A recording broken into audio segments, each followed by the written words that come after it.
8 people went to sleep on June 9, 1912. None of them ever woke up, and the man who killed them, he's still out there.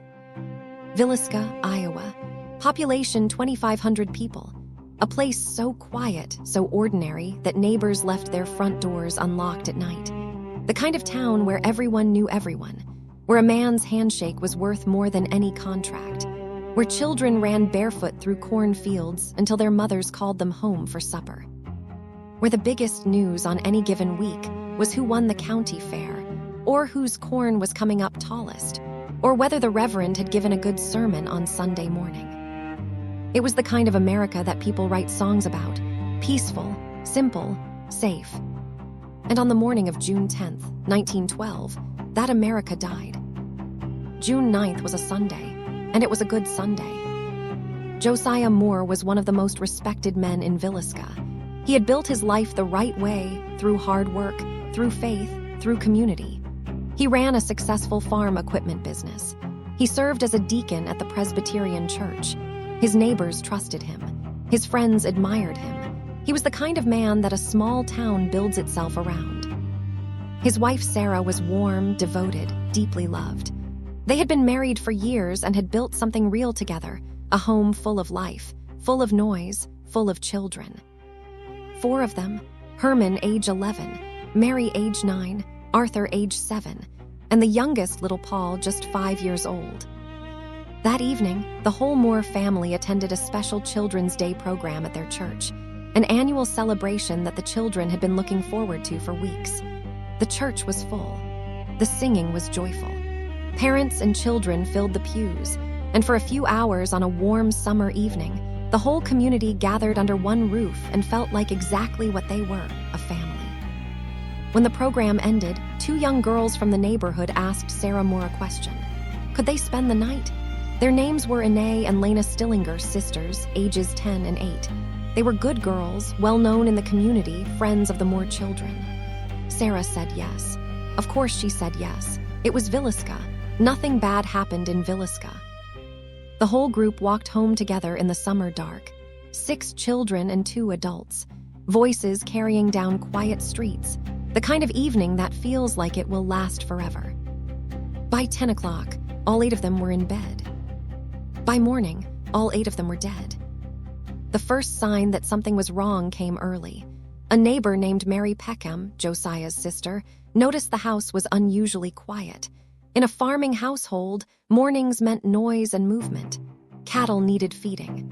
Smoke should have been rising from the chimney. Curtains should have been pulled open to let in the morning light. Instead, the house was still. Mary walked over and knocked on the front door. No answer. She knocked again, harder. Silence. She tried the door handle. It was locked, which struck her as strange. Families in Villisca didn't lock their doors. She went to find a neighbor who had a spare key. When they finally opened that door and stepped across the threshold, what they found inside would haunt this country for over a century. Josiah and Sarah Moore were in their bedroom, dead. They had been struck repeatedly in the head with an axe while they slept. The violence was severe. The wounds were beyond what was necessary to kill. Whoever had done this had not simply wanted them dead, he had wanted them destroyed. Sarah had been struck so many times that investigators lost count. They moved to the children's room. Herman, Mary, Arthur, Paul. All 4 children were in their beds. All 4 were dead, killed the same way, with the same axe, with the same terrible, systematic force. And here is the detail that has never left anyone who studied this case. Not one of them had moved. Not one of them had tried to get up or run or scream. They had been killed so quickly, so silently, so efficiently in the dark, that they died in the exact positions they had fallen asleep in. 4 children, killed in their beds, without ever knowing what happened.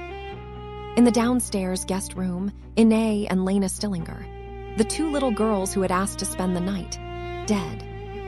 8 people, gone, in a single night, in a town where nothing bad ever happened.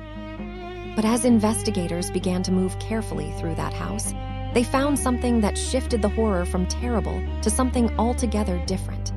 Something that reaches through time and grabs you by the throat even now, 113 years later. The killer hadn't left after the murders. He had stayed. He had moved through that house in the dark, unhurried, deliberate, doing things that no one has ever been able to fully explain. Every mirror in the house had been covered, every single one, with clothing, with sheets, with curtains pulled from their rods, whatever he could find. He had walked from room to room and hidden every reflective surface in the home. Why? Investigators in 1912 had no answer. Investigators today have no answer. That detail has never been explained. And it is the kind of detail that burrows into your mind and refuses to leave, because it suggests something about this man that goes beyond violence. It suggests ritual. It suggests belief. It suggests that whatever was happening inside his mind that night, it was governed by rules that only he understood. The ceilings above the beds were smeared with blood. This told investigators something about the savagery of the attack. The axe had been swung with such force, so many times, that the blood had reached the ceiling with each blow. In the kitchen, they found a bowl of bloody water. The killer had washed his hands. Calmly, methodically. After killing 8 people, he had stood at the kitchen sink and cleaned himself up. On the kitchen table, there was a plate of food, uneaten. He had taken food from the Moores' kitchen and sat down at their table. He had prepared to eat, whether he lost his appetite or was simply interrupted.